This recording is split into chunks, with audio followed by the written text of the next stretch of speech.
Occasion ఏదైనా location ఎక్కడైనా తెలుగువారి వేడుక అంటే ఆలివ్ మిఠాయి ఉండాల్సిందే. ఏమన్నారా? మోదీకి చెప్పుకో అన్నారు కదా, వెళ్ళి మోదీకి చెప్పుకోమన్నారు కదా. పహల్గామ్లో మీరు భర్తల్ని కాలుస్తుంటే మా భారత మహిళలు, మా సోదరీమణులు కన్నీళ్లతో పెట్టుకొని ఏడుస్తుంటే ఇక్కడ ఏడవద్దు, వెళ్ళి మోదీకి చెప్పుకోండి అన్నారు కదా.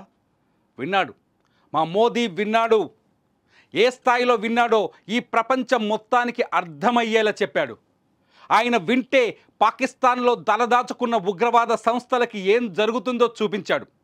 ఒక్క రాత్రి కేవలం 25 నిమిషాలు, రాత్రి 1:05 నుంచి 1:44 వరకు ఏం జరిగింది పాకిస్తాన్లో? పహల్గామ్ దాడిలో కన్నీళ్లు పెట్టుకున్న మహిళలకు ఇవాళ ఒక న్యాయం జరిగింది.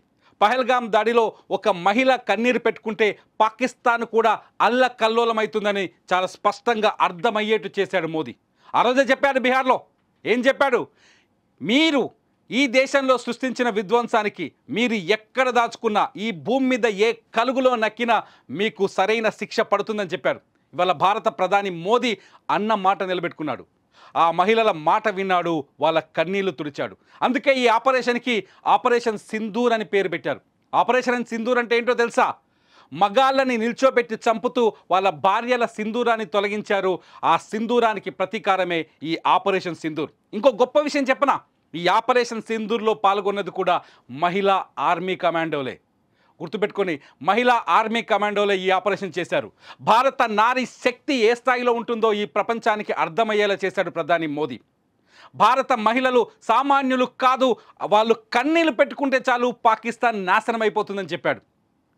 ఇవాళ పాకిస్తాన్లో బహవల్పూర్లో పాకిస్తాన్ ఇవాళ చాలా స్పష్టంగా ఇవాళ ఆర్మీ స్ట్రైక్ చేసిన 2 కీలకమైన ప్రాంతాలు ఉన్నాయి. ఒకటి ముజఫరాబాద్, రెండోది వచ్చేసి బహవల్పూర్.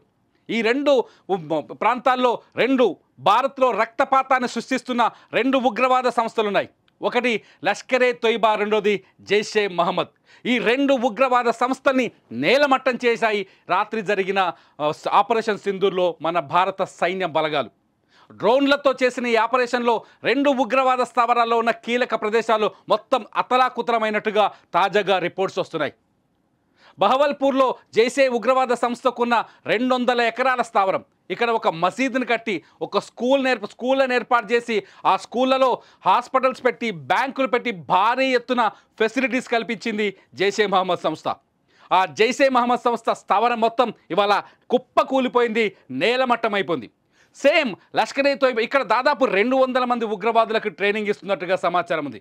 ఇక్కడి నుంచే ప్రపంచం మొత్తానికి ఉగ్రవాదం ఎగుమతి అవుతోంది. సో బహవల్పూర్లో ఇవాళ జైషే మహమ్మద్ కథ ముగిసిపోయినట్టుగా మనకు తాజా అప్డేట్స్ని బట్టి తెలుస్తోంది. ఇకపోతే ముజఫరాబాద్లో కూడా లష్కరే తోయిబా స్థావరం ఉంది. అక్కడ ఒక బంగ్లాలో లష్కరే తోయిబా కనీసం ఒక బ్యాచ్కి 15 మంది ఉగ్రవాదుల్ని తయారు చేస్తుంది. ఆ ఉగ్రవాద స్థావరం ఇవాళ నేలమట్టమైపోయింది. మొత్తం 9 ప్రాంతాల్లో దాదాపు 80 నుంచి 100 మంది ఉగ్రవాదులు హతమైనట్టుగా మనకు సమాచారం అందుతోంది. వీళ్ళంతా కీలకమైన టార్గెట్స్. మొదటి నుంచి వీళ్ళని భారత ఆర్మీ పరిశీలిస్తుంది, అట్లాగే ఇంటెలిజెన్స్ నుంచి రిపోర్ట్స్ తీసుకుంది, అన్నీ కన్ఫర్మ్ చేసుకున్న తర్వాతే అటాక్ చేసింది. గుర్తు చేసుకోండి ఒకసారి, అన్నారు కదా వెళ్ళి మోదీకి చెప్పుకోండి అని. పహల్గామ్లో దాడి చేస్తూ కాల్పులు జరుపుతూ వెళ్ళి నీ మోదీకి వెళ్ళి చెప్పుకో అన్నారు కదా. మోదీకి చెబితే ఇలాగే ఉంటుంది సమాధానం. మోదీ రియాక్ట్ అయితే ఇలాగే ఉంటుంది సమాధానం. మోదీ తలుచుకుంటే ఇలాగే ఉంటుంది పాకిస్తాన్ పరిస్థితి. ఇవాళ కళ్ళబొల్లి మాటలు చెప్తుంది పాకిస్తాన్.